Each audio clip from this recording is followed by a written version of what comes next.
वहीं मुरादाबाद में अखिलेश यादव का बीजेपी पर हमला देखने को मिला है। बीजेपी की हार के रुझान आ रहे हैं। ये कहा अखिलेश यादव ने, हार के डर से बीजेपी की भाषा बदल गई है। जो 400 पार की बात कर रहे थे, अब दलित आदिवासियों की बात कर रहे हैं।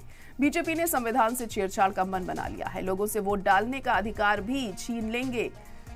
तो अखिलेश यादव यहां बीजेपी पर निशाना साधते हुए दिखाई दिए हैं। मुरादाबाद पहुंचे थे अखिलेश यादव और यहां पर उन्होंने बीजेपी पर जमकर हमला बोला और कहा कि बीजेपी की भाषा अब बदल गई है। अखिलेश यादव का बीजेपी पर हमला देखने को मिला।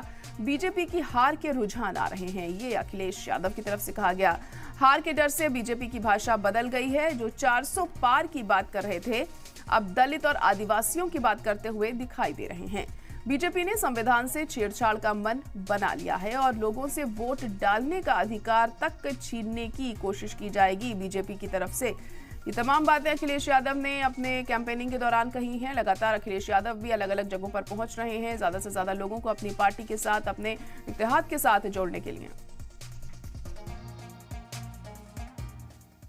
और अब तो भाषा बदल गई। ये भाषा हारने वालों की होती है। जो रुझान आ रहे हैं बीजेपी की तरफ से, वो हार के रुझान हैं।